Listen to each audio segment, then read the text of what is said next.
पूज्य श्री बजरंग दास जी महाराज, आप 8 महीने से सेवा के प्रचार में लगे, पर पिछले 1.5 वर्ष से तो हम मिल ही रहे थे महाराज जी से। 1.5-2 वर्ष से महाराज जी का नैमिषारण्य में कथा करनी है, वहां आना है, वहां आपको कथा सुनानी है, हनुमान जी को सुनानी है। तो 2 वर्षों के पश्चात ये कथा का क्रम यहाँ हो रहा है। हमारे पूज्य नंदू भैया जी, ये तो हमारे ताऊ जी के समान हैं। हमारे पूज्य पिताजी महाराज के अग्रज भ्राता कहें या छोटे भ्राता कहें, सब भाव हैं। आपने भी इतनी सेवा अपनी वाणी की करी है कि उसका कोई पारावार नहीं है, उसकी कोई गिनती नहीं है। तो ये सब संयोग हम लोगों को मिला है। ये नैमिषारण्य सामान्य भूमि नहीं है बंधुओं। इसके महात्म और इस स्थान की योग्यता, महत्वता हम लोग अभी सुनेंगे, पर अभी बस इतना कहूंगा, नेत्र बंद कीजिए, मंत्रमुग्ध हो जाइए और ऊंचे स्वर में गाइए। ये आगामी 7 दिन के लिए जो यहाँ पर आए हैं, अपना घरवार छोड़ के, व्यापार छोड़ के, सब कुछ छोड़ छाड़ के यहाँ आए हैं। खाने पीने सोने को तो नहीं आए हैं। खाना पीना सोना प्रायोरिटी नहीं होनी चाहिए, कथा और कीर्तन प्रायोरिटी है। लोग बाग कई बार तीर्थों में जाते हैं, हल्ला इतना करते हैं, खाने की ये व्यवस्था नहीं, रहने की वो व्यवस्था नहीं, हमारी सोने की ऐसी व्यवस्था नहीं, पानी गर्म नहीं, ठंडा नहीं। अरे आप उसके लिए आए थे तो लखनऊ है, लखनपुरी है, बंबई है, कलकत्ता है, वहां चले जाइए, वहां सब है। ये तीर्थ है, ये धाम है। यहां पर भी अगर शारीरिक व्यवस्था ही विशेष है तो फिर यहां आने का अभिप्राय क्या है? यहां आप शरीर के लिए नहीं आए हैं, यहां आप आत्मा के लिए आए हैं, यहां आप मन के लिए आए हैं, यहां अपने आंतरिक जीवन के लिए आए हैं। इसलिए भोजन में आपको सौगंध है बगल वालों की, 1 रोटी कम खाइएगा अगले 7 दिन तक। 2 रोटी खाते हैं तो 1 ही खाइए, 4 खाते हैं तो 3 ही खाइए। 1 रोटी कम खानी है, यहां तप करके रहना है। 6 घंटे की निद्रा होती है तो 5 घंटे ही सोइए, 8 घंटे की निद्रा है तो 7 घंटे सोइए। यहाँ पर विषय भोग के लिए नहीं आए हैं, यहाँ तो भजन के लिए आए हैं। अद्भुत है ये भूमि, भाव से गाओ। केशव माधव हरि हरि बोल, केशव माधव हरि हरि बोल, मुकुंद माधव गोविंद बोल, मुकुंद माधव गोविंद बोल, प्यारे मुकुंद माधव गोविंद बोल, मुकुंद माधव गोविंद बोल, मुकुंद माधव हरि हरि बोल, मुकुंद माधव गोविंद बोल,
हरि बोल हरि बोल हरि हरि हरि बोल हरि बोल हरि हरि हरि बोल हे हरि बोल हरि बोल हरि हरि हरि बोल हरि बोल हरि हरि जय जय श्री राम जय जय श्री राम जय जय श्री राम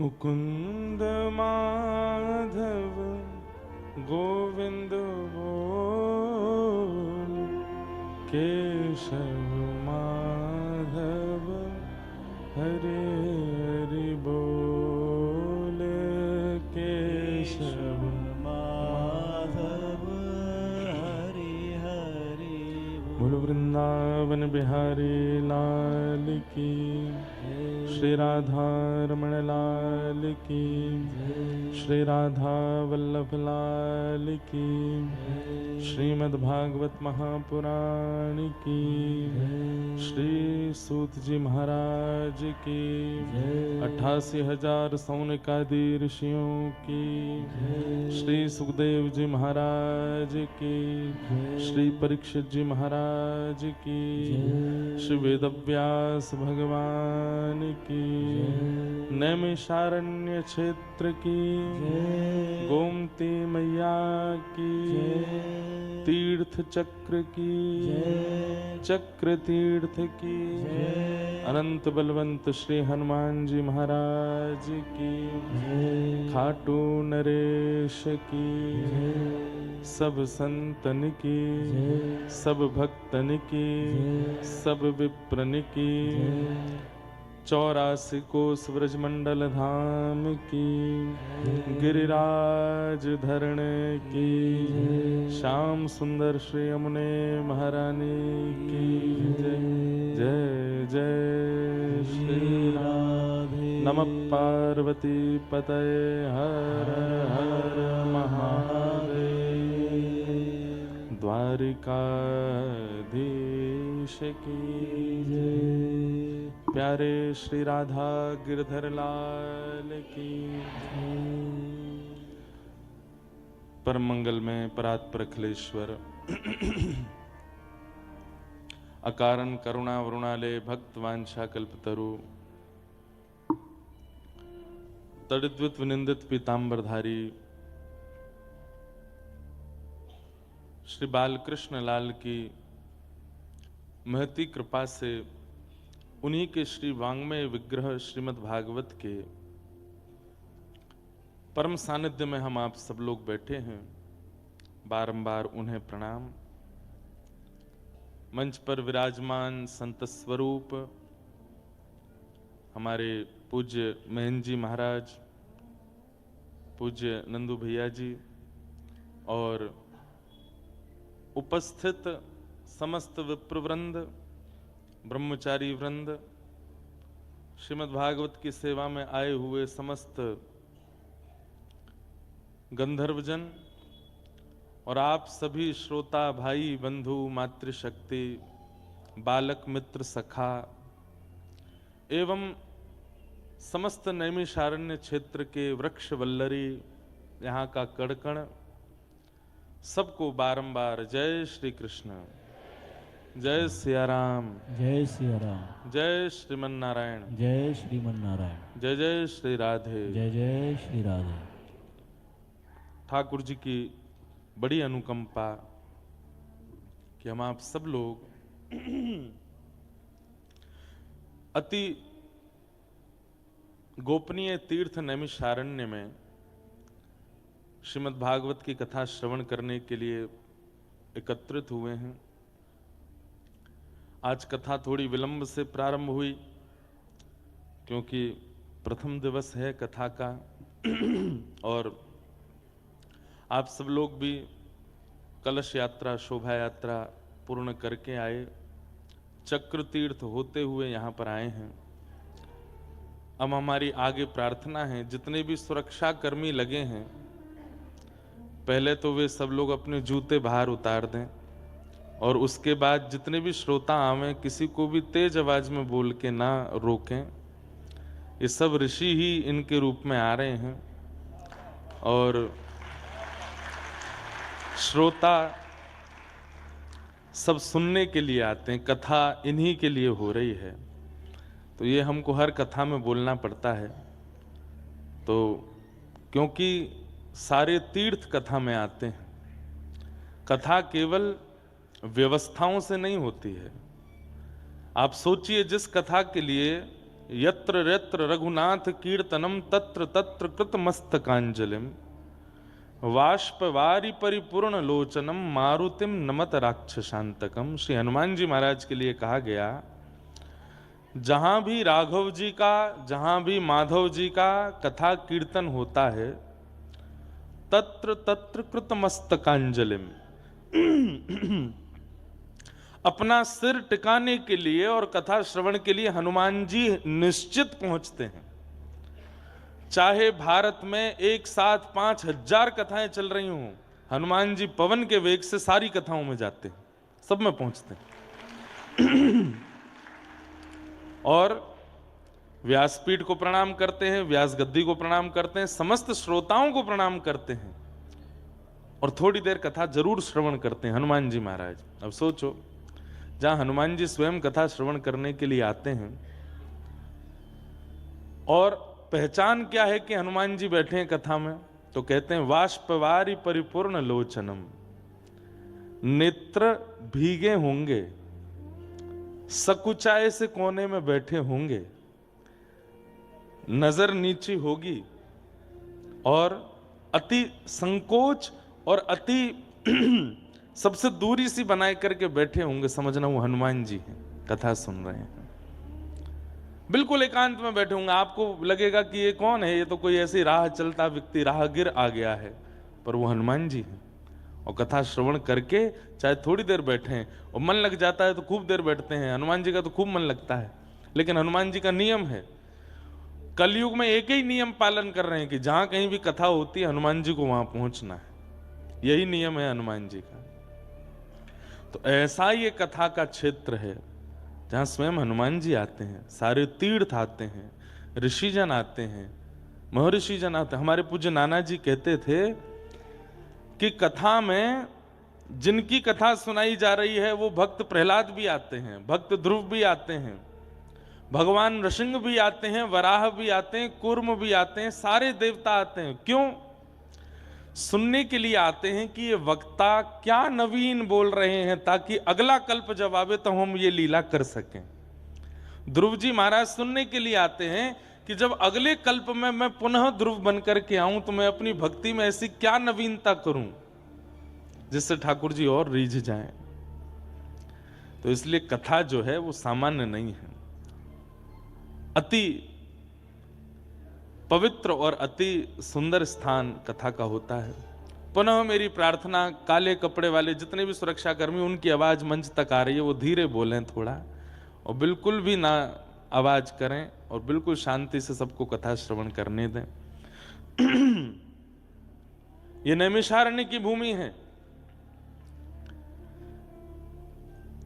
बद्रीनाथ तप की भूमि है, हरिद्वार गंगा की भूमि है, वृंदावन रस की भूमि है, 84 कोस व्रजमंडल आनंद की भूमि है, नैमिषारण्य कथा की भूमि है। पूरे विश्व में कथा हम करते जरूर हैं, पूरे विश्व में कथाएं होती जरूर हैं, पर मूल रूप से कथा की भूमि ही नैमिषारण्य है। इस स्थान पर इतनी कथाएं हुई हैं, इतनी कथाएं हुई हैं, इतनी कथाएं हुई हैं कि जिसका कोई अंत नहीं है। वेद व्यास जी महाराज ने जितनी कथाओं की रचना की, सारी कथाएं यहां पर 88,000 सोनिका ऋषियों को सूत जी ने सुनाई है। सबसे छोटी कथा से लेकर के सबसे बड़ी कथा भी यहीं हुई है, चाहे वो रामचरितमानस हो, चाहे वाल्मीकि रामायण हो, चाहे श्रीमद् भागवत हो, चाहे वराह पुराण हो, चाहे देवी भागवत हो, सारी कथाएं यहां पर हुई हैं। सबसे छोटी कथा कौन सी है? सत्यनारायण भगवान की कथा। वो भी यही हुई है। 88,000 सोने का ऋषि सूत जी महाराज से पूछ रहे हैं और सूत जी उनको सत्यनारायण भगवान की कथा सुना रहे हैं यहीं पर। ये कथा की भूमि है। आज विश्व के सारे तीर्थों में लोग भ्रमण करते हैं, पर हिंदू वैदिक सनातन धर्मावलंबी नैमिषारण्य से कहीं ना कहीं बच रहे हैं। और मुझे ऐसा लगता है वे नहीं बच रहे हैं, कई बार तीर्थ अपनी पुरातनता को बचाने के लिए लोगों को यहां का दर्शन ही नहीं कराने देता है। क्योंकि हम लोग ज्यादा संख्या में जहां पहुंच जाते हैं वहां फिर सबकी दृष्टि पड़ती है तो फिर वहां व्यवस्था होने लगती हैं, पेड़ पौधे तोड़ काट दिए जाते हैं, होटल्स बनाने शुरू हो जाते हैं, फिर इतनी भीड़ हो जाती है कि फिर वहां का जो मूल रूप है वो खत्म हो जाता है। नैमिषारण्य अभी भी छिपा हुआ तीर्थ है, बहुत लोग यहां नहीं आ पाते, आ नहीं पाते। नैमिषारण्य चाहता नहीं कि वे आवें ताकि यहां पुरातनता बनी रहे। ये नैमिषारण्य क्षेत्र है। यहां कथा सुनने का अभिप्राय, अरे जैसे बद्रीनाथ में कहते हैं ना कि कुछ मत करो, बैठे बैठे केवल श्वास लो, तो श्वास श्वास पर तप होता है बद्रीनाथ में। हमारे व्रज के लिए कहते हैं कि व्रज में पड़े रहो, कुछ मत करो, बैठी रहूं कुंजन के कोने, शाम राधिका गाऊं, किशोरी तेरे चरणन की रज पाऊं। तो व्रज वृंदावन में पड़े रहने से भजन हो जाता है, ऐसे ही नैमिषारण्य में पड़े रहने से कथा सुनने का लाभ भी मिल जाता है। ये नैमिषारण्य है। यहां का रोम रोम, यहां की वायु, यहां का कण कण कथा से निर्मित है। ये कथा की भूमि है नैमिषारण्य। भक्त भगवान के मिलन की भूमि है। मैं अभी जब नंद भैया बोल रहे थे तो उस समय लिख रहा था कि नैमिषारण्य क्षेत्र में क्या क्या है। मैं कहीं कथा सुनाते याद नहीं आया, तो जो मन में था सब लिखा। भक्त भगवान की मिलन की भूमि है। स्वयंभू मनु शत्रुपा ने इसी नैमिषारण्य क्षेत्र में आकर के तप किया। पृथ्वी के प्रथम मानव कौन है? पृथ्वी के प्रथम मानव स्वयंभू मनु, जिनके पुत्र होने के नाते हम आप सब लोग मानव कहलाए जाते हैं। स्वयंभू मनु शत्रुपा ने इसी भूमि पर आकर के भजन किया, और भगवान जब प्रसन्न होकर के प्रकट हुए, कहा कि वरदान मांगो, तो कहा आप पुत्र रूप में चाहिए।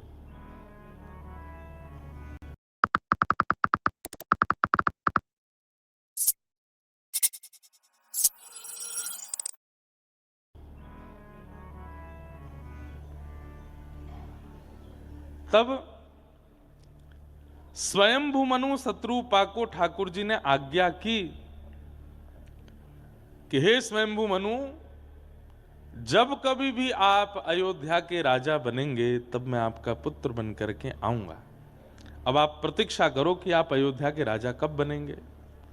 वही स्वयंभू मनु जब दशरथ जी के रूप में प्रकट हुए, श्री अयोध्या के राजा हुए, वहां के भुवाल हुए, तब ठाकुर जी ने नैमिषारण्य में दिया हुआ अपना वचन पूर्ण किया और प्रभु श्री राम के रूप में वहां अवतरित हुए।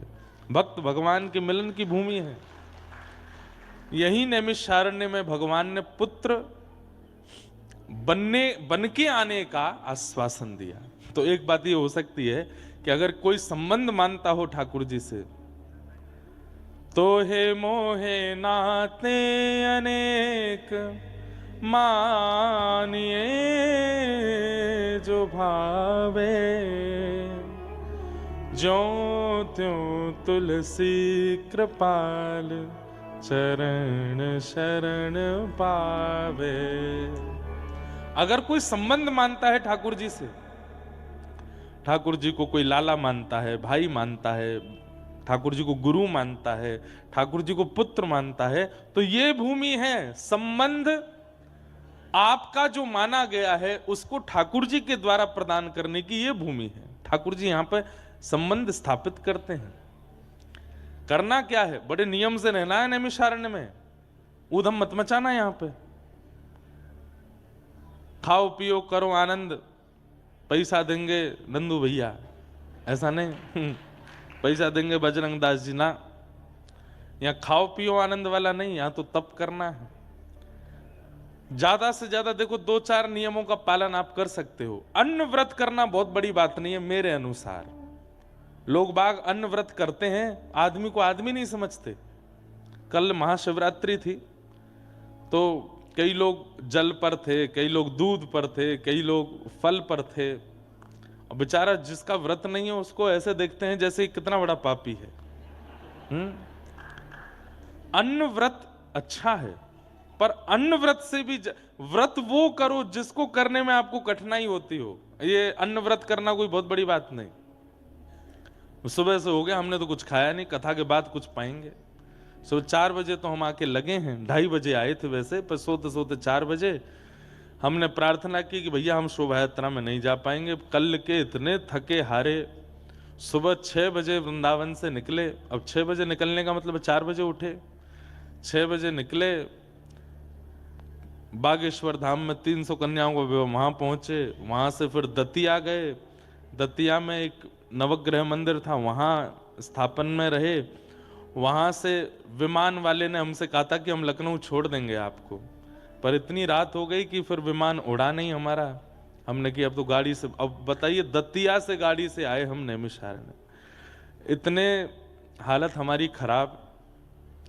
हमारे जो चालक, वाहन चालक हमारे गरुण जी जो थे, वो हिमाचल पिताजी को छोड़ के आए थे और हिमाचल से सुबह 5 बजे वृंदावन आए, 6 बजे हमको लेके एयरपोर्ट पहुंच गए। हम अपने सब क्रम कर रहे थे तो हमने फिर दतिया से गाड़ी ना लेके, हमने कि पता नहीं कौन ड्राइवर होगा कैसा, अपनी गाड़ी वृंदावन से बुलवाई। वो बेचारे सोए नहीं, उन्होंने करीब कल 42-43 घंटे गाड़ी चलाई। नैमिषारण्य से थोड़ी दूर पहले जोर की झपकी आई उनको, तो फिर हमने गाड़ी चलाई, यहां पहुंचे। फिर यहां आकर के हमने महाराज जी को संदेशा भिजवाया। मैंने, महाराज जी आप शोभा यात्रा कर आना, हम थोड़ी देर आराम कर लेंगे तो कथा सुना देंगे। आंख लगी ही थी 4 बजे, 6 बजे से ही कीर्तन ढोल नगाड़े इतनी जोर से बजे। तो हमने कही भैया ये नैमिषारण्य है, ये सोने की भूमि नहीं है, ये जागने की भूमि है, ये खाने की भूमि नहीं है, ये व्रत की भूमि है। तो हमें लगता है कि अन्न व्रत जो है वो अच्छा है, पर हो सके मौन व्रत करो। और मौन व्रत भी कैसा होना चाहिए? कई लोग मौन व्रत करते हैं पर पास में एक कागज पेन रखते हैं। अब किसी पे गुस्सा आ रहा है, अब बोल तो सकते नहीं, मौन व्रत में है, तो उसको बुला करके गालियां लिख करके दे रहे हैं उसको। ऐसा मौन व्रत नहीं। व्रत कीजिए पर मौन व्रत कीजिए। व्रत कीजिए, क्रोध व्रत कीजिए। किसी को बहुत क्रोध आता है तो वो आज संकल्प ले ले कि अगले 7 दिन तक मैं क्रोध नहीं करूंगा, चाहे जो हो जाए, चाहे मेरी पत्नी, मेरे बच्चे, मेरे पति जो करें, मैं क्रोध नहीं करूंगा। बता के नहीं करे, नहीं तो वो जानबूझ के ऐसे काम करेंगे कि क्रोध आवे। बता के नहीं करे, बिना बताए कि अब ये चाहे जो कर लें, मैं क्रोध नहीं करूंगा। अगले 7 दिन नैमिषारण्य में क्रोध विहीन होना है। 8वें दिन आप अनुभव करेंगे कि आपका जो पूर्व क्रोध था वो नष्ट हो चुका है। कथा एक परहेज में रह करके सुननी चाहिए। हम लोग बिना परहेज में रहकर, परहेज भोजन का नहीं, व्यवहार का, विचार का, क्रियाओं का, वो परहेज करो। दूसरी बात, चलो क्रोध, काम, लोभ ये सब तो एक बात हो गई। कई दोष हैं हम सबके अंदर और हम उनको भली भांति जानते हैं कि ये दोष मेरे अंदर है। चाहे वो कुछ खाने का हो, चाहे वो कुछ पीने का हो, चाहे वो कुछ बोलने का हो, चाहे वो कुछ करने का हो, सब अपने दोष से भली भांति वाकिफ हैं। अपने दोष का व्रत करो। अगले 7 दिन तक इस दोष को उत्पन्न ही नहीं होने देना है मुझे, चाहे जो हो जाए। 8वें दिन आप अनुभव करेंगे कि कथा, औषधि और आपका परहेज, ये दोनों मिलकर के आपका निर्माण ऐसा करेंगे कि 8वें दिन जब आप वापस घर लौटेंगे तो वो दोष पुनः उत्पन्न नहीं हो पाएगा। होगा भी तो उस मात्रा में या उस रूप में नहीं हो पाएगा। तो कथा सुनने के अपने नियम होते हैं। और नैमिषारण्य जैसा क्षेत्र मिल जाए, कलकत्ता में कथा सुनी एक बात, बंबई में सुनी अलग बात, बड़ोदरा में सुनी अलग बात। यहां सुनने का मतलब क्या है? ये हॉस्पिटल है भैया, यहां पे भर्ती हुए हो तो ठीक होके ही जाओगे। अब कई लोग वीवीआईपी होते हैं, वो घर पे ही ग्लूकोज चढ़वा लेते हैं, तो डॉक्टर से बोलते हैं हमारे घर पे ही ग्लूकोज चढ़ा दो, हमको घर पे ही हमारा ट्रीटमेंट कर दो। तो डॉक्टर घर आ जाता है, पैसे ज़्यादा दे देते हो आप लोग, लेकिन फिर पता चली डॉक्टर के जाते ही चाय भी चल रही है, उसमें दबा दबा करके बढ़िया फाफड़ा जलेबी भी खा रहे हो, कचौड़ी भी उड़ा रहे हो। घर में तो सब खा पी लेते हैं, तो परहेज नहीं होता, उससे क्या होता है, रोग उचित रूप से ठीक नहीं हो पाता। तो ऐसे ही सब जगह कथा सुनने में कई बार जो हमारे मानसिक रोग हैं उनकी निवृत्ति कहीं ना कहीं संशय हो जाता है उसमें। लेकिन ये तो हॉस्पिटल है, यहां एक बार आए गए हो तो ठीक होके ही डिस्चार्ज होगे सीधे। लेकिन उसके लिए नियम से रहिए, बहुत ध्यानपूर्वक रहिएगा। आप लोगों का इतना बढ़िया समय है, सुबह उठ करके बाल भोग करके सीधा कथा में आ जाइए। और कल से एक चीज और, जो लोग यहाँ पर यजमान हैं या जिन लोगों ने यहाँ पर अपना आकर के रजिस्ट्रेशन रूम वगैरह किया है, आप लोग 9 बजे आकर के यहाँ बैठ जाइए। बैठ करके अपना बढ़िया हनुमान चालीसा का पाठ कीजिए, थोड़ा कीर्तन कीजिए, अपना स्थान ग्रहण कर लीजिए, ताकि जो लोग कथा सुनने वैसे ही आ रहे हैं अपने घरों से, उनको भी जगह मिल सके। अब कहीं वो लोग पहले आके बैठ गए तो फिर आप में घमासान होगा, हमने पैसा दिए हैं, हमने रूम कराया है, हमारी जगह पर कैसे बैठ गए। इसलिए आप पहले आके बैठ जाओ, ताकि वो लोग भी आकर के अपना स्थान ग्रहण कर लें। मेरा बहुत हृदय से मन है, मैं आप लोगों को नहीं, वास्तव में हनुमान जी को और यहाँ के वृक्ष वल्लरियों को कथा सुनाने आया हूँ।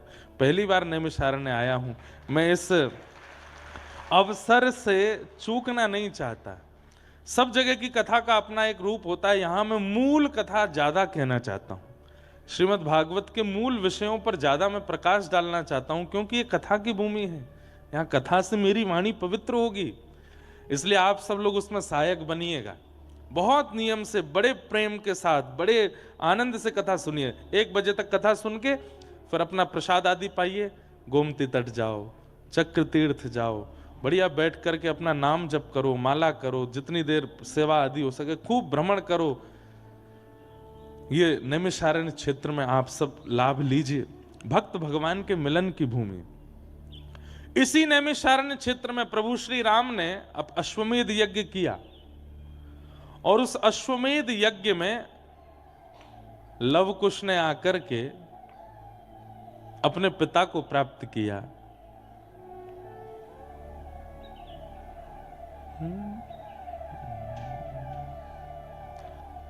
हम कथा सुनाते राम सकल गुण धाम की, ये रामायण है श्री राम। यही है वो भूमि जहां पर लवकुश ने आकर के अपनी वीणा लेकर के प्रभु श्री राम के सामने राम कथा सुनाई थी। अश्वमेध यज्ञ चल रहा था प्रभु श्री राम का, और लवकुश सामने बैठ करके अपने पिता को राम कथा सुना रहे हैं। और यही लवकुश को पता चला हमारे बिछड़े हुए पिता कौन है, यही मेरे पिता हैं। पुत्र और पिता की मिलन की भूमि, भक्त और भगवान के मिलन की भूमि। और एक एंगल से और देखिए, कहते कहते मेरे रोंगटे खड़े हो रहे हैं। लवकुश कौन है? कथा के वक्ता हैं, और कथा सुनाते सुनाते वक्ता को, जिनकी वो कथा सुना रहे हैं, वो भगवान की प्राप्ति हो रही है। मतलब भले ही मैंने पूरे विश्व में कथा कही, हमारे पिताजी ने पूरे विश्व में कथा कही, पर नैमिषारण्य क्षेत्र है जहां पूरे विश्व में कथा कहने से श्रोताओं को भगवान मिलते हैं, पर नैमिषारण्य में वक्ता को भगवान मिलते हैं। लवकुश को भगवान मिले हैं यहां पर। तो ये नैमिषारण्य है, यहां वक्ता के कथा से रीच करके भगवान मिलते हैं। ऐसी ये नैमिषारण्य की भूमि। और नैमिषारण्य की विशेषता क्या है? जनकपुरी की विशेषता है, वहां सीता जी का प्राकट्य हुआ है, वहां की भूमि से सीता जी प्रकट हुई।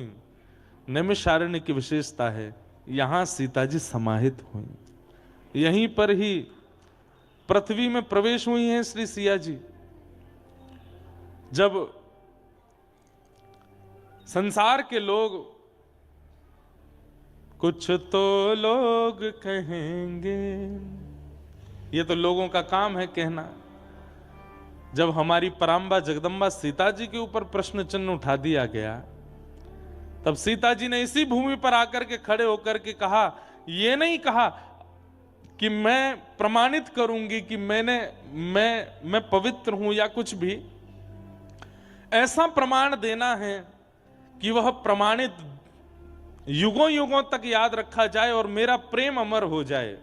सीता जी क्या बोलती हैं, हे भूमि देवी, यदि प्रभु श्री राम के अलावा अन्य किसी पुरुष का मेरे मन में, मस्तिष्क में, बुद्धि में चिंतन भी ना हुआ हो, तो आप कृपा करके मुझे स्थान प्रदान कीजिए और मुझे अपनी गोद में समाहित कर लीजिए। इससे बड़ी परीक्षा इस संसार में कोई दे नहीं पाया आज तक। यदि प्रभु श्री राम ही मेरे सर्वस्व रहे हों, यदि प्रभु श्री राम ही मेरे मन बुद्धि चित्त में सदा विराजमान रहे हों, हे भूमि देवी आप मुझे गोद में ले लीजिए। उसी समय पृथ्वी खुल गई और श्री सीता जी उसमें प्रविष्ट हो गई। यही है वो नैमिषारण्य की भूमि। जनकपुरी नेपाल में है जहां श्री जानकी जी प्रकट हुई, पर यह नैमिषारण्य है जहां सीता जी विराजमान हुई। कितने प्रमाण हैं इस भूमि के पवित्रता के। और सुनिए, हमारे धरती पर हमारे रामानुज परंपरा में अष्टभू वैकुंठ बताए गए हैं। 8 पृथ्वी के वैकुंठ हैं, 4 दक्षिण में, 4 उत्तर में। उत्तर में जो 4 वैकुंठ हैं उनके नाम क्या हैं? पहला बद्रिकाश्रम श्री बद्रीनाथ, दूसरा श्री मुक्तिधाम जिसको कहते हैं मुक्तिनाथ जो नेपाल में है, तीसरा है पुष्कर राज राजस्थान में, तीर्थराज पुष्कर राज, और चौथा है नैमिषारण्य। ये नैमिषारण्य भू वैकुंठ है। यहां पर भगवान मूर्ति के रूप में नहीं रहते, यहां पर भगवान मंदिरों में नहीं रहते, यहां पर वृक्षों के रूप में, यहां पर अरण्य के रूप में, यानी कि जंगल के रूप में भगवान विराजमान है। यहां का जंगल ही भगवान है, यहां के वृक्ष ही भगवान है। जिस प्रकार हमारे व्रज वृंदावन में राधा रमण जी, बिहारी जी, राधा वल्लभ जी, सप्तनिधि ठाकुर जी हैं, जिस प्रकार बद्रीनाथ में पर्वत के रूप में नरनारायण भगवान है, जिस प्रकार श्री जगन्नाथ में अन्न के रूप में भगवान है, जिस प्रकार द्वारिका में मंदिर के अंदर राजाधिराज के रूप में भगवान है, इसी प्रकार नैमिषारण्य में जो अरण्य है, जितना भी यहाँ का वन्य प्रदेश है, जितना भी यहाँ का जंगल है, ये भगवान है, ये भगवान का रूप है। यहाँ के वृक्ष पत्ते पत्ते सब ठाकुर जी हैं। बाकी सब जगह तो ऋषि वृक्ष हैं, बाकी सब जगह तो संत वृक्ष हैं, पर यहाँ के वृक्ष ठाकुर जी हैं। इसलिए ये अरण्य है। बहुत शांति का परिचय दो भैया, पीछे व्यवस्था वाले आने दो, लोगों को बैठने दो। सब लोग इधर देखो, यहां देखो। तो जब निकलिए यहां से, प्रत्येक वृक्ष को प्रणाम करते हुए चलिए, और कोई बढ़िया स्थान देखना जहां सर्प आदि नहीं आ जावे, वहां वृक्ष के नीचे आसन लगा करके वृक्ष की ओर मुख करके बैठ करके नाम जप कीजिएगा। ये नैमिषारण्य, वो वृक्ष ही यहाँ के परमात्मा है, यहाँ का जंगल ही परमात्मा है। ऐसा ये नैमिषारण्य क्षेत्र है। वृक्ष के रूप में ठाकुर जी विराजमान है। ऐसे इस नैमिषारण्य में हम आप सब लोग कथा सुनने के लिए आए हैं। नैमिषे अनमिष क्षेत्रे ऋषयः सौनकादयः, 88,000 सौनिकादि ऋषियों ने ब्रह्मा जी से जाकर के पूछा कि इस पूरे धरातल पर ऐसी कौन सी भूमि है जहां पर बैठ करके हम यज्ञ करें मानव के कल्याण के लिए और वो यज्ञ सफल हो जाए। तब ब्रह्मा जी ने कहा, मैं चक्र छोड़ता हूं, इस चक्र की नोक जिस अरण्य में जाकर के, अरण्य कहते हैं जंगल को, जिस अरण्य में जाकर के गिरेगी, मेरे चक्र की निमी जिस अरण्य में जाकर के गिरेगी, वही आपके लिए पवित्र स्थान होगा। चक्र आगे चल रहा है, पीछे पीछे 88,000 सोनिकादि ऋषि चल रहे हैं, और वही चक्र पूरे पृथ्वी का चक्र लगाते हुए इसी अरण्य में आकर के गिरा। इसलिए इसको नैमिषारण्य कहते हैं। यहाँ पर चक्र की निमिगिरी जो चक्र तीर्थ है, भयंकर से भी भयंकर पाप यदि मानव के हो गए हों और उस पाप का निवारण ना हो रहा हो, चक्र तीर्थ में स्नान करने से वो पाप नष्ट होता है। पर कब? जब संकल्प लिया जाए कि हे चक्र तीर्थ, हम संकल्प देते हैं कि आइंदा कभी ये पाप हमसे नहीं होगा, और पूर्व में जो मैंने पाप किया है उससे मिलने वाला जो भी दंड है वो भोगने के लिए मैं तैयार हूं, आगे मैं नहीं करूंगा, ये वचन देता हूं, पर कृपा करके उस पाप का जो भोग मुझे मृत्यु के बाद भोगना है उसको आप नष्ट करो। इस भाव से अगर आप स्नान करोगे तो आपके पाप का नाश हो जाता है इस तीर्थ में। तो बड़ी महिमा है, महिमा गाते गाते पूरा महात्म्य ही नैमिषारण्य का ही होने लग जाएगा, इतना अद्भुत ये स्थान है। इसे हम बारंबार प्रणाम करते हैं। आगामी 7 दिनों तक बड़े आनंद के साथ, बड़े उत्साह के साथ यहाँ कथा का श्रवण